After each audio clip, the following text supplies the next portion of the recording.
You already know that quads muscle strength is the most important when it comes to returning back to sports after ACL surgery. But what most people don't know is how strong is strong enough. So by the end of this video, you'll know exactly how to test your quad strength, what exact numbers you should be hitting, and what to do if you're not there yet. Hi, my name is Josh Erwanto. I'm a physical therapist that specializes in ACL and return to sport. I've helped over 200 people get through this exact stage, so let's dive into the video. This video is for you if you're more than 3 months post-op and wondering if your quad muscle strength is enough. And no matter what graft you use, patella tendon, quad tendon, or the hamstrings, the quads are still the #1 priority when it comes to the most important muscle for your ACL rehab. After the ACL injury, there's something called arthrogenic muscle inhibition, AMI. Essentially means the brain has lost its connection and activation to the quads, which is a normal process that has to happen after ACL injury. But throughout time, if we don't restore this quad strength and activation back, it can give us some problems.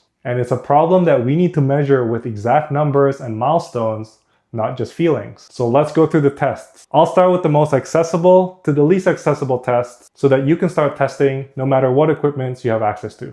And there's one test in this list that I'm going to share that likely you've never heard of, and it's in relation to your body weight. So everyone's going to have a different number, and it's super important. The first test that most PTs and doctors do is the visual test. So you've probably had this before. This is the one where they look at both of your thighs and measure the difference, or even just make a comment about the difference. And I totally get why people do that, because it's super convenient. It takes 2 seconds to look at someone's quad size and make a conclusion whether that quad is strong enough. But the research doesn't support this. The science says that size does not always mean strength. So if you've had a comment or remark from your PT or your surgeon saying that you're not strong enough just based on looking at the size difference, that is not a valid test. I've had plenty of clients who've had visible quad differences, like major difference from huge quads to small quad after surgery, but they're still able to produce very similar strength numbers. And I've also had clients who's had very similar quad difference in size visually, but when it comes to strength and force production,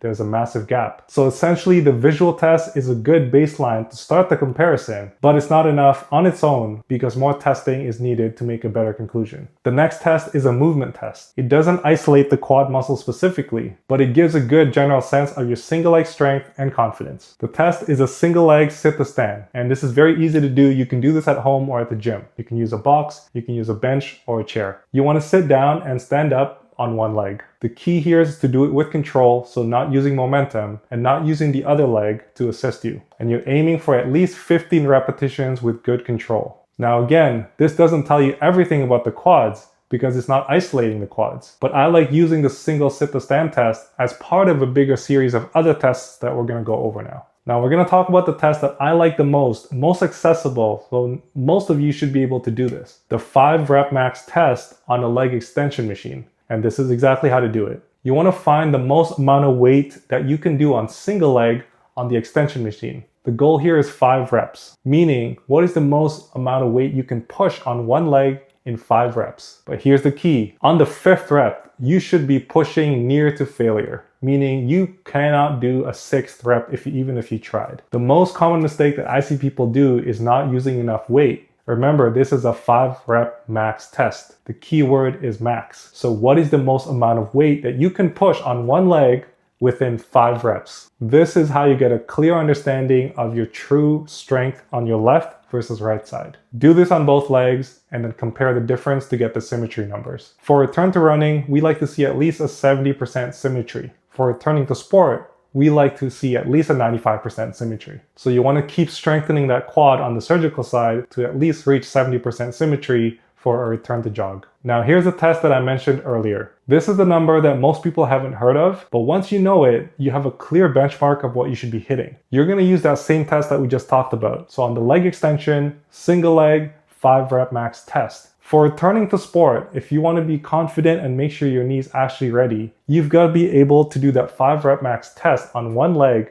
produce the same amount of weight as you are in your body weight. So I know that sounds confusing, so let's break this down. So let's say you are 160 pounds and you're talking about returning to sport and you want to see if your quad strength is enough for that. According to research, you want to be able to produce at least the body weight that you have, so 160 within a 5 rep max test on a leg extension machine. To be clear, you are pushing 160 pounds on your surgical side for 5 reps. That number is for return to sport. If we're talking about returning to running, you want 50% of your body weight. So taking into example that 160 pounds, you've got to be able to at least hit 80 pounds on that 5 rep max test. This benchmark matters more than the symmetry because symmetry could be flawed, right? If you think about symmetry, it compares to your non-surgical side. But what if you haven't been training your non-surgical side through this whole rehab process? It gets weaker. So then you're comparing a weak leg to another weak leg. All to say that symmetry is important to get a number, but it's also just as important to measure the absolute value, the absolute weight that you can do in relation to your body weight. The next 2 tests that I'm going to talk about are less accessible, and they may need access to a facility or some kind of health and medical professionals to help you out. And these 2 tests are the isometric dynamometer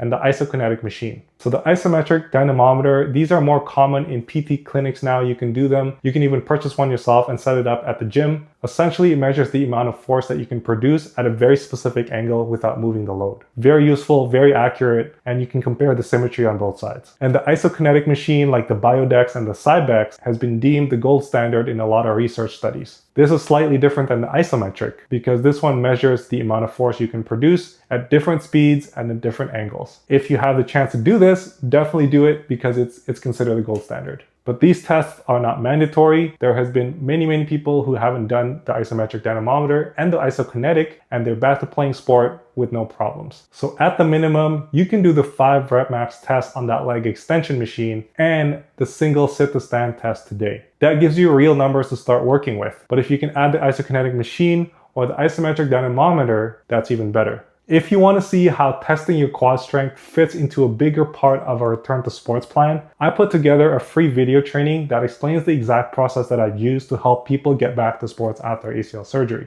And I'll drop that link in the description. In summary, if you want to get back to sports after surgery, don't guess. Test your quad strength, measure the baselines, and get better because you can't improve what you don't measure. And I'll see you in the next one.